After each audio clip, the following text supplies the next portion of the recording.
नमस्कार, मैं हूं आपके साथ कविता राणा। बलूचिस्तान ने भारत को डिजिटल पत्र क्या भेजा? पाकिस्तान समेत चीन की रातों रात नींद उड़ गई। भारत के लिए सोचे 6 करोड़ बलूचों की ताकत एकजुट क्या हुई? दुश्मनों के पसीने छूटने लगे। मां हिंगला शक्तिपीठ के नाम पर बलूचों ने मोदी सरकार को तोड़ू ऑफर क्या दिया? पाकिस्तानी आर्मी और हुकूमत दोनों अपना सिर पीटने लगी है। आइए जानते हैं इस मामले की पूरी एबीसी। ऑपरेशन सिंदूर के नाम पर बलूचिस्तान का बड़ा ऑफर। पाकिस्तान का काल बने बलूचिस्तान के 6 करोड़ लोग। मां हिंगलाज शक्तिपीठ पर अब तक का सबसे बड़ा ऐलान। 100 करोड़ हिंदुओं की मौज ही मौज। देखिए सिर्फ धर्म ज्ञान पर। तो आज भले ही पाक आर्मी चीफ असीम मुनीर बलूचिस्तान को पाकिस्तान के माथे का झूमर बताते हों, लेकिन झूमर की रोशनी को कभी रोशन नहीं कर पाए। पाकिस्तानी हुकूमत न ही बलूच लोगों को मूलभूत सुविधाएं मुहैया करा पाई, न ही एक उज्जवल भविष्य। और इसके उलट सोचे बलूचिस्तान के लोग खुद के प्राकृतिक संसाधनों का उपभोग नहीं कर सकते, ना ही सरकारी उच्च पदों पर आसीन हो सकते हैं, ना ही उन्हें धार्मिक स्वतंत्रता है, और ना ही सोचे खुद के साथ होने वाले अत्याचार के खिलाफ बोलने की आज़ादी। और इन्हीं कारणों के चलते 6 करोड़ बलूचों को अपनी एकजुटता दिखानी पड़ी, और इसी एकजुटता का नतीजा है जो आज का बलूचिस्तान मां हिंगला शक्तिपीठ पर मोदी सरकार को बहुत बड़ा ऑफर दे रहा है। भारत से कोसों मील दूर 51 शक्तिपीठों में से एक धाम बलूचिस्तान की दुर्गम पहाड़ियों पर विद्यमान मां हिंगलाज शक्तिपीठ। मां हिंगलाज को समर्पित उनका ये दिव्य धाम सोचिए हिंदुओं के लिए क्या मायने रखता है। इसका अंदाजा भी इससे लगा लीजिए कि यहीं पर मर्यादा पुरुषोत्तम प्रभु राम का आगमन हुआ। यहीं पर भगवान परशुराम के पिता ने और गुरु गोरखनाथ से लेकर दादा मखान और गुरु नानक जी ने भी तप साधना की, और जिस कारण यहाँ शक्ति अपने जागृत रूप में स्थापित है। और शायद यही कारण है कि कट्टरपंथी हमले के बावजूद भी नाथ संप्रदाय की इस कुल देवी का धाम आज भी सुरक्षित है। नापाक इरादों के साथ जो कोई भी मां हिंगलाज की चौखट पर कदम रखा, उसी समय भस्म हो गया। मां हिंगलाज के इसी शक्तिपीठ का नाम लेकर बलूचिस्तान के 6 करोड़ लोगों ने एक बहुत बड़ा ऐलान किया है।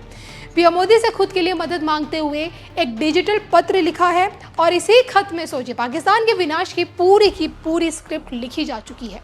पाकिस्तान पर गिरा मीर यार बलोच नाम का बम। पीएम मोदी को 6 करोड़ बलूचों का डिजिटल पत्र। ऑपरेशन सिंदूर से मां हिंगलाज तक धांसू ऑफर या बड़ा ऐलान। देखिए सिर्फ धर्म ज्ञान पर।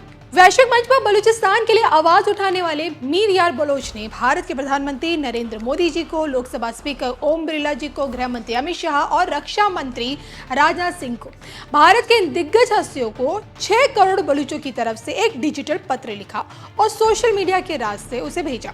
इसी खत में मीर यार बलोच ने न सिर्फ भारत सरकार से अपील की है, बल्कि उनके साथ देने से भारत को होने वाले फायदे भी गिनवाए हैं।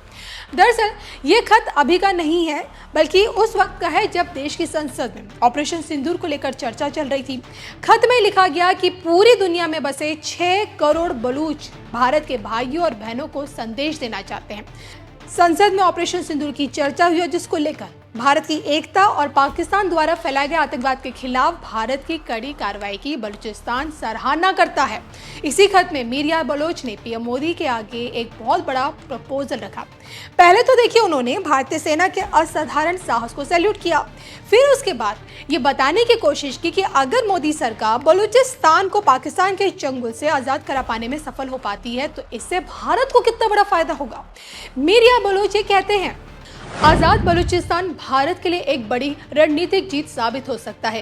ग्वादर पोर्ट के जरिए पाकिस्तान के अरब सागर तक की पहुंच को काटा जा सकता है। भारत की संप्रभुता के लिए खतरा बन चुका चीन पाक के आर्थिक कॉरिडोर को बर्बाद किया जा सकता है। भारत की कनेक्टिविटी और ऊर्जा की जरूरतों को पूरा किया जा सकता है, क्योंकि उनके मुल्क में खनिजों की भरमार है। मध्य एशिया, मिडिल ईस्ट और यूरोप से भारत डायरेक्ट व्यापार कर सकता है।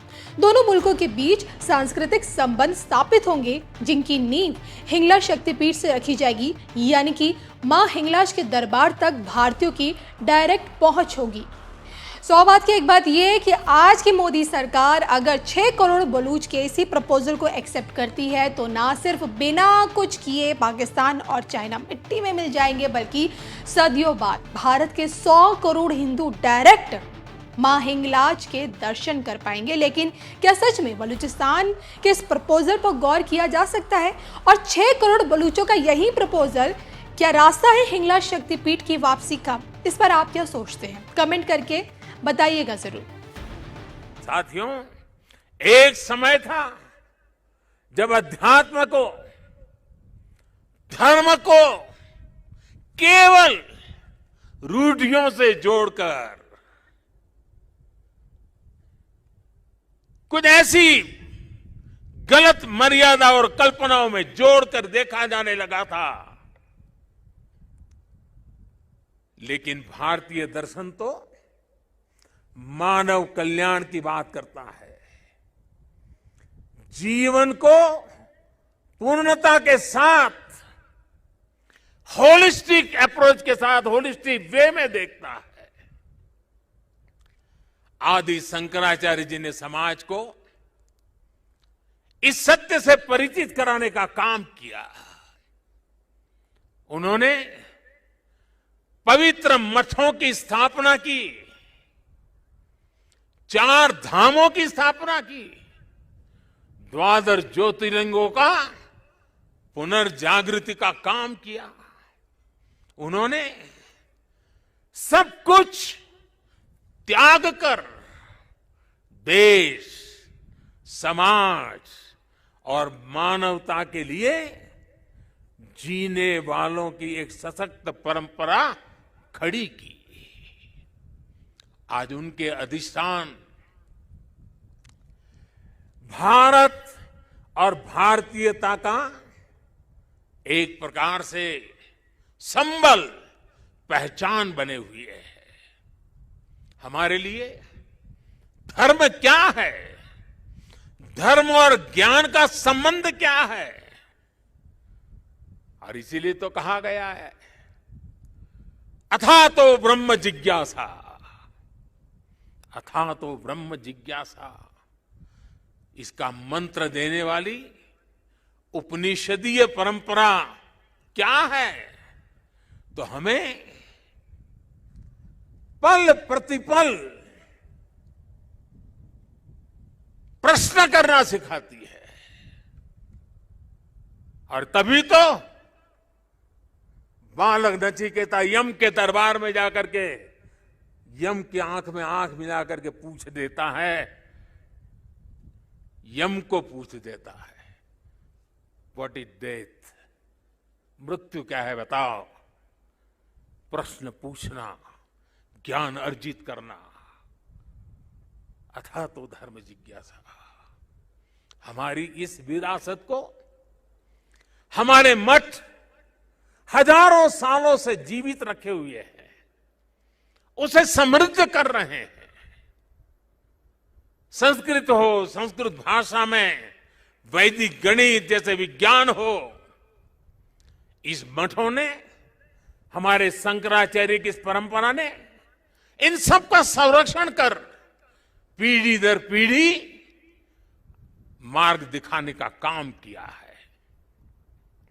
मैं समझता हूं आज के इस दौर में आदि शंकराचार्य जी का सिद्धांत और ज्यादा प्रासंगिक हो गए हैं।